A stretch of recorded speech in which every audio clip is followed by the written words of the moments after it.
വിനയ് ഗോവിന്ദ് സംവിധാനം ചെയ്ത കോഹിനൂറിന് തിയേറ്ററുകളിൽ മികച്ച പ്രതികരണമാണ് ലഭിക്കുന്നത്. ആസിഫ് അലി നായകനായ ചിത്രത്തിന്റെ തിരക്കഥ ഒരുക്കിയിരിക്കുന്നത് സലിൽ മേനോനും രഞ്ജിത്ത് കമലാശങ്കറുമാണ്. ഇരുവരുമാണ് ഇന്ന് ധൂമിൽ അതിഥിയായി എത്തിയിട്ടുള്ളത്. രഞ്ജിത്ത് കമലാശങ്കറും സലിൽ മേനോനുമാണ് ഇന്ന് ധൂമിൽ അതിഥിയായി എത്തിയിരിക്കുന്നത്. സ്വാഗതം ധൂമിലേക്ക്. രണ്ടുപേർ ചേർന്നിട്ട് ഒരു സിനിമയുടെ തിരക്കഥ ഒരുക്കിയിരിക്കുന്നു കോഹിനൂർ. തിയേറ്ററുകളിൽ നല്ല രീതിയിൽ നല്ല പ്രതികരണമാണ് ലഭിച്ചുകൊണ്ടിരിക്കുന്നത്. ആദ്യമായിട്ട് എഴുതിയ ഒരു ചിത്രത്തിൽ നിന്ന് കിട്ടുന്ന ഒരു അനുഭവം എന്താ ആദ്യത്തെ ഒരു പ്രതികരണം? വളരെ എക്സൈറ്റഡ് ആണ്. എല്ലാവരും വിളിക്കുന്നു, പരിചയക്കാരെല്ലാവരും വിളിക്കുന്നു, കൂടെ വർക്ക് ചെയ്തവർ വിളിക്കുന്നു, പണ്ട് സ്കൂളിൽ പഠിച്ചവർ വിളിക്കുന്നു. നല്ലൊരു എക്സ്പീരിയൻസ് ആണ്. നല്ല എക്സൈറ്റഡ് ആണ് ഞങ്ങൾ. എല്ലാവരും നല്ല അഭിപ്രായമാണ് പറയുന്ന പടത്തിനെ കുറിച്ച്. സോ ക്ലൗഡ് 9 എന്നൊക്കെ പറയുന്നില്ല, ആ ഒരു അവസ്ഥയാണ് ഇപ്പോൾ. സലിൽ, ഒരു കാര്യം ചോദിച്ചോട്ടെ, രണ്ടുപേരും ഒരു IT ഫീൽഡിൽ നിന്നാണ് വരുന്നത്. മുൻപ് കൂട്ടുകാരായിരുന്നോ? ഞങ്ങൾ പരിചയമേ ഇല്ലായിരുന്നു. ഞങ്ങൾ പഠിച്ചും ജനിച്ചും വളർന്നതും വ്യത്യസ്ത ജില്ലകളിലെ വ്യത്യസ്ത കലാലയങ്ങളിലാണ്. ഞങ്ങൾ പരിചയപ്പെടുന്നത് ആക്ച്വലി ബാംഗ്ലൂർ വെച്ചിട്ടാണ്. അത് ഞാനൊരു ഷോർട്ട് ഫിലിം എടുക്കാൻ വേണ്ടിയുള്ള തയ്യാറെടുപ്പിലായിരുന്നു. അപ്പോഴാണ് ആ സമയത്ത് മലയാളത്തിൽ ആദ്യം ഇറങ്ങിയ ഒരു 10 ഷോർട്ട് ഫിലിംസിൻ്റെ ലിസ്റ്റ് എടുക്കുകയാണെങ്കിൽ രഞ്ജിത്ത് ചെയ്ത ഒരു ഷോർട്ട് ഫിലിമുണ്ട്, കെസാബാങ്ക എന്ന് പറഞ്ഞിട്ട്, അപ്പോൾ കെസാൻഡ്ര എന്ന് പറഞ്ഞിട്ട്. അപ്പോൾ ആ ഷോർട്ട് ഫിലിം ഞാൻ കാണുകയും ഇദ്ദേഹത്തെ കോൺടാക്ട് ചെയ്യുകയാണ് ചെയ്തത്. രഞ്ജി, ഞാൻ കോൺടാക്ട് ചെയ്തു, എനിക്കൊരു ഷോർട്ട് ഫിലിം എടുക്കണം, തങ്ങളുടെ ഉപദേശം ആവശ്യമുണ്ട്. ഭയങ്കര ഫോമലായിട്ടുള്ളൊരു മെയിലൊക്കെ ആയിരുന്നത്. അത് ഒരു പരിചയമില്ല, ഒരു ബാക്ക്ഗ്രൗണ്ട് പറഞ്ഞില്ല. സോ വളരെ ഫോർമലായിട്ടാണ് ഞങ്ങൾ സ്റ്റാർട്ട് ചെയ്തത്. അത് ഞാൻ കണ്ട രഞ്ജിയുടെ ഫോട്ടോ ഭയങ്കര ഗൗരവമുള്ളൊരു ആളുടെ ഫോട്ടോ ആണ്. അപ്പോൾ ഞാനൊരു മെയിൽ അയക്കുന്നു, വളരെ ജോവിയിലായ ഒരു മറുപടി കിട്ടുന്നു. പിന്നീടാണ് ഞങ്ങൾ അറിയുന്നത് ഞങ്ങൾ ഒരേ നഗരത്തിലാണ്, ബാംഗ്ലൂരിലാണ് ജീവിക്കുന്നത്. രണ്ടുപേരും IT മേഖലയാണ്. ഞങ്ങൾ വർക്ക് ചെയ്യുന്ന കമ്പനികൾ അടുത്തടുത്ത ടവേഴ്സിലാണ് ഒരു ക്യാമ്പസിൻ്റെ. അപ്പോഴാണ് അതുപോലും നമുക്കറിയുന്നത്. പിന്നെ രഞ്ജിയെ കാണുന്നു, പിന്നെ അത് വീക്കെൻഡ്സിലും മറ്റും കാണുന്ന ഒരു സൗഹൃദമായി മാറി. നമ്മൾ സിനിമകൾ, ഞാൻ ആ ഷോർട്ട് ഫിലിം എടുത്തു, രഞ്ജി എന്നെ ഹെൽപ്പ് ചെയ്തു. പിന്നെ രഞ്ജി എടുത്തതിൽ ഞാൻ കൂടെ നിന്നു. ഒരു മ്യൂച്വൽ ബെനിഫിഷ്യൽ രീതിയിൽ ഞങ്ങൾ വർക്ക് ചെയ്തു തുടങ്ങി. അപ്പോൾ തന്നെ ഞാൻ എടുക്കുന്നതിൽ സല്ലായിരിക്കും അസോസിയേറ്റ് വർക്ക് ചെയ്യുന്നത്, സല്ലെടുക്കുന്നതിൽ ഞാനായിരിക്കും അസോസിയേറ്റ്. സ്ക്രിപ്റ്റ് ഡിസ്കഷൻ പോലും ഞങ്ങൾ ഒരുമിച്ചായിരുന്നു ചെയ്തു തുടങ്ങിയത്. അപ്പോഴാണ് ഞങ്ങൾക്കൊരു ഐഡിയ വന്നത്, വിൽ മേക്ക് എ ഫിലിം. എന്തായാലും ഇതൊക്കെ ചെയ്യുന്നു, കുറേ എഫേർട്ട് എടുക്കുന്നുണ്ട്, why not put that effort in a feature film. ആ ഒരു മോഡിലോട്ട് പിന്നെ അങ്ങനെയാണ് പോകുന്നത്. അങ്ങനെയാണ് സ്ക്രിപ്റ്റ് ഡിസ്കഷനിലും ഈ ഒരു സൗഹൃദം ഈ ലെവലിൽ വരെ എത്തിയത്. അപ്പോൾ കോഹിനൂറിന്റെ ഈ ഒരു ത്രെഡ് എങ്ങനെയാണ് വന്നത്? ആരുടെ മനസ്സിലാണ് ആദ്യം വന്നത്? രഞ്ജിയാണ് ആക്ച്വലി നമ്മളിങ്ങനെ ഒരു സിനിമ ചെയ്യാം, അല്ലെങ്കിൽ സിനിമയ്ക്ക് സിനിമ ചെയ്യാം, ഒരു സ്ക്രിപ്റ്റ് എഴുതി നോക്കാം ഫീച്ചറിന് വേണ്ടിയിട്ടുള്ളത്. അപ്പോൾ രഞ്ജി ആ സമയത്ത് ചെയ്ത ലീന എന്നൊരു ഷോർട്ട് ഫിലിം ഉണ്ടായിരുന്നു. അപ്പോൾ അതൊന്ന് എക്സ്പാൻഡ് ചെയ്യാം എന്ന രീതിയിലാണ് നമ്മൾ വർക്ക് ചെയ്ത് തുടങ്ങിയത്. പക്ഷെ അത് കുറേ കഴിഞ്ഞപ്പോൾ നമുക്ക് തോന്നി അത് നമ്മൾ വിചാരിക്കുന്ന രീതിയിൽ ചിലപ്പോൾ എടുക്കാൻ പറ്റില്ല. പിന്നെ ഒരു മലയാളി ഓഡിയൻസ് ചിലപ്പോൾ ആക്സെപ്റ്റ് ചെയ്യാൻ പറ്റിയില്ല. കാരണം അത് സ്വപ്നങ്ങളിലൂടെ യാത്ര ചെയ്യുന്ന ഒരു പെൺകുട്ടിയുടെ കഥയൊക്കെയായിരുന്നു. ഫാന്റസിയും സയൻസ് ഫിക്ഷൻ എലിമെൻ്റ് ഒക്കെ ഉള്ളതാണ്. അപ്പം കുറച്ചുകൂടി സിമ്പിളറായ ഒരു സാധനം ചെയ്യാം എന്ന് നമ്മൾ കുറേ ഡിസ്കസ് ചെയ്യുന്നു.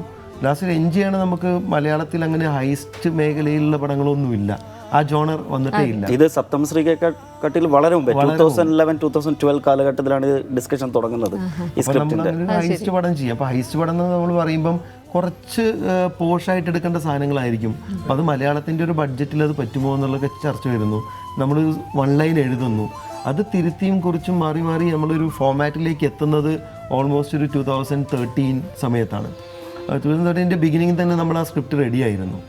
ഇന്നത്തെ ഫോർമാറ്റിലല്ല, വേറെ ഫോർമാറ്റിൽ റെഡിയായിരുന്നു. അപ്പോഴാണ് നമ്മളത് എവറി വീക്കെൻഡ്സ് നമ്മൾ കൊച്ചിയിലേക്ക് വരും, ആളുകൾ മീറ്റ് ചെയ്യാൻ നോക്കും, അങ്ങനെ ഒരു സിനിമ ഉണ്ടാക്കാൻ നോക്കുന്നു. പക്ഷെ ഒരു രീതിയിൽ നടക്കുന്നില്ല. പിന്നീടാണ് നമ്മൾ തീരുമാനിക്കുന്നത് നമുക്കത് ജോലി വിട്ടേ പറ്റൂ, അല്ലാതെ എല്ലാ വീക്കെൻഡും മുഴുവൻ സമയത്തിന് വേണ്ടി മാറ്റി വെച്ചാലേ പറ്റും. ഇറ്റ്സ് പാർട്ട് ടൈം ആയിട്ട് കൊണ്ടുപോകാൻ പറ്റത്തില്ല. പാർട്ട് ടൈമിൽ നമുക്ക് ആക്ച്വലി ഷോർട്ട് ഫിലിംസ് എല്ലാം ചെയ്യാൻ പറ്റും. പക്ഷേ ആസ് എ ഫീച്ചർ ഫിലിമിൽ വർക്ക് ചെയ്യണമെങ്കിൽ you have to be here, contacts വേണം, ആൾക്കാരുമായിട്ട് മിങ്കിൾ ചെയ്യണം, ആൾക്കാരെ പരിചയപ്പെടണം. സോ അപ്പോഴാണ് ഞങ്ങൾ ഡിസൈഡ് ചെയ്ത് ഓക്കെ നമുക്കിത് ക്വിറ്റ് ചെയ്യാം, നമുക്ക് റിസ്ക് എടുക്കാം. ലൈഫിൽ എന്തായാലും സിനിമ എന്ന് പറയുമ്പോൾ നമ്മളൊരു ഭദ്രമായിട്ടുള്ളൊരു ജോലി കളഞ്ഞിട്ടാണ് നമ്മൾ ഇതിലേക്ക് വരുന്നത്. എവറി മന്ത് എന്താ പറയുന്ന ഒരു സാലറി സ്ലിപ്പ് കിട്ടുന്നതിൻ്റെ ആ സുഖം അതില്ലല്ലോ ഇപ്പോൾ. സോ ആ റിസ്ക് എടുത്തു, വലിയൊരു വിജയം കണ്ടു അല്ലേ? തീർച്ചയായിട്ടും. എങ്ങനെയാണ് വിനയിലേക്ക് എത്തുന്നത്? ഞങ്ങൾ അജു വഴിയാണ്, അജു വർഗീസ് വഴിയാണ് എത്തുന്നത്. അപ്പം നമ്മുടെ കയ്യിൽ ഇങ്ങനെ ഒരു സബ്ജക്റ്റ് ഉണ്ടെന്നും അജു അത് കേൾക്കുകയും അജുവിന് അത് ഇഷ്ടപ്പെട്ടു. അജു ആണ് നമ്മളെ വിനയിലേക്ക് ലീഡ് ചെയ്യുന്നത്.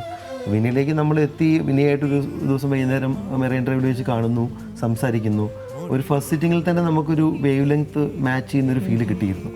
പിന്നീട് വിനയാണ്, ഇപ്പം നമ്മളതൊരു 90s പ്ലാൻ ചെയ്തൊരു പടമായിരുന്നു. വിനയാണ് അതിനെ 80s കൊണ്ടുവന്ന് നമുക്ക് കുറച്ചുകൂടി ഡിഫറെൻ്റ് ആയിട്ട് ചെയ്യാം, കാലഘട്ടം ഫീൽ ചെയ്യിക്കുന്ന രീതിയിൽ ചെയ്യാം എന്ന് പറഞ്ഞ് ഞങ്ങളുടെ ഒരു കുറച്ച് നീണ്ട സ്ക്രിപ്റ്റിലെ കുറേ ഭാഗങ്ങൾ ചെത്തിക്കളയാൻ ഞങ്ങളെ പ്രേരിപ്പിച്ചത് വിനയായിരുന്നു. അങ്ങനെയായിരുന്നു അത് ഇന്ന് കാണുന്ന കോഹിനൂറിലേക്ക് വരുന്നത്.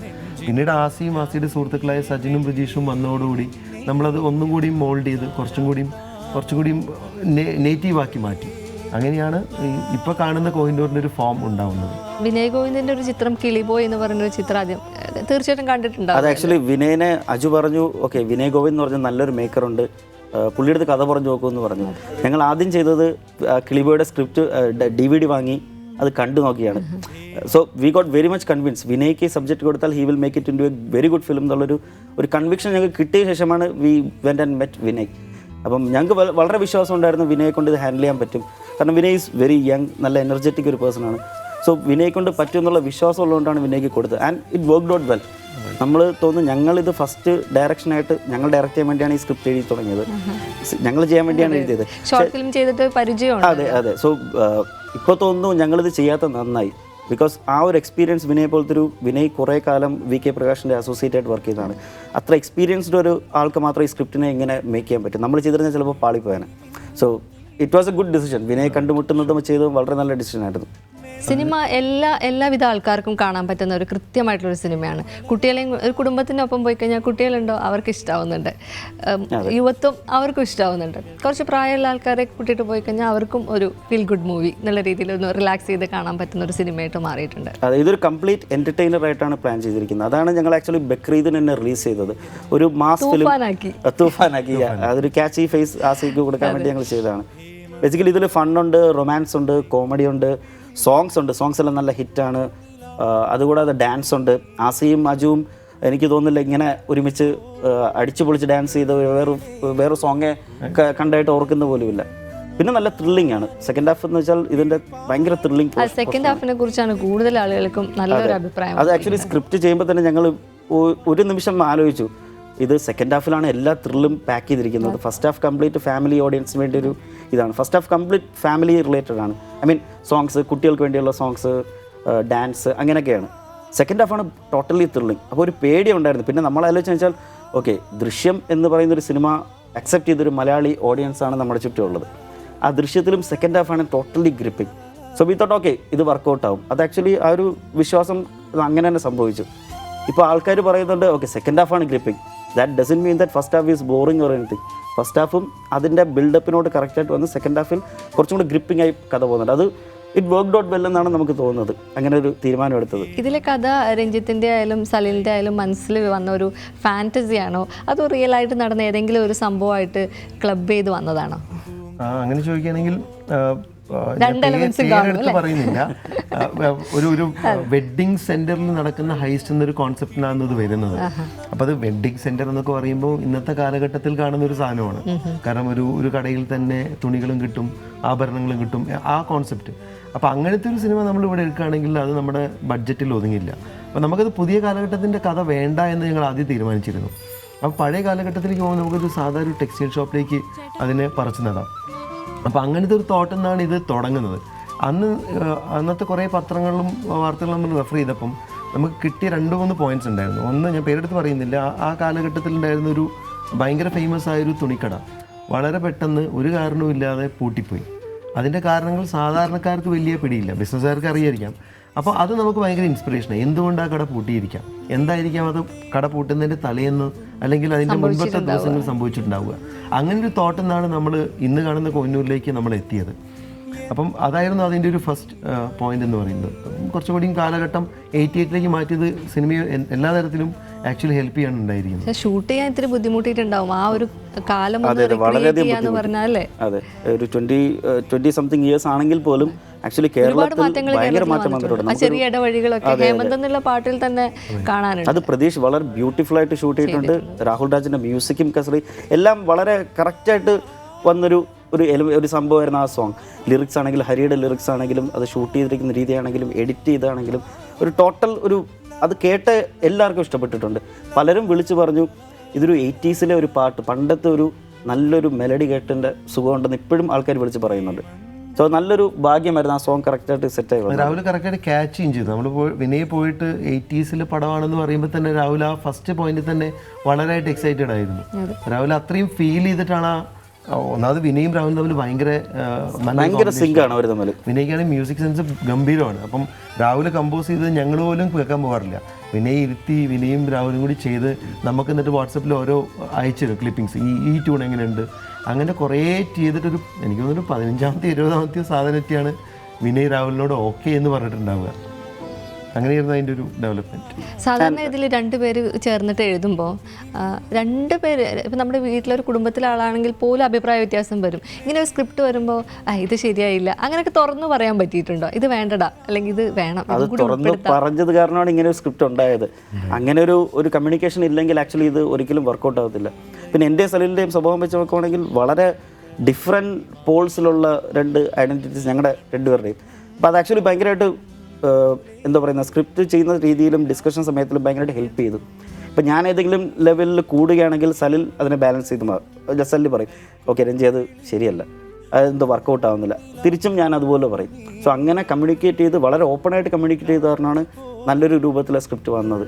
ആൻഡ് ഓഫ് കോഴ്സ് വിനയ് വന്നപ്പോഴത്തേക്ക് it actually added to the discussion. Vinay നല്ല ഓപ്പണായിട്ട് വളരെ ഓപ്പൺ മൈൻഡഡ് ഡിസ്കഷൻസ് ആയിരുന്നു വിനയായിട്ട് ചെയ്തിരുന്നത്. ഞങ്ങൾ തമ്മിൽ തല്ലുകൂടുന്നതിൽ ഒരു മധ്യസ്ഥനായിട്ടാണ് വിനയ് പലപ്പോഴും മാറാറ്. ആൻഡ് ഓഫ് കോഴ്സ് അപ്പോൾ ഒരു മെജോറിറ്റി വിൻസ് എന്നുള്ളൊരു ഇതിലോട്ട് പോകും. രണ്ടുപേർക്ക് ഇഷ്ടപ്പെടുന്നു, ഒരാൾക്ക് ഇഷ്ടപ്പെടുന്നില്ല. ഇപ്പം എൻ്റെ ഒരു സജഷനാണ് ഇഷ്ടപ്പെടാത്തത്, ഓക്കെ വേണ്ട, എനിക്കിഷ്ടപ്പെട്ടു പക്ഷേ കൂടുതൽ രണ്ടുപേർക്ക് ഇഷ്ടപ്പെട്ടില്ല. അപ്പോൾ ഈഗോ ഇല്ലാതെ നമ്മൾ അതിനെ മാറ്റി പ്രോഡക്റ്റ് നന്നാണ്. സോ ടോട്ടലി ഈഗോ ഇല്ലാതെ വർക്ക് ചെയ്തൊരു സ്ക്രിപ്റ്റ് ആയിരുന്നു ഇത്.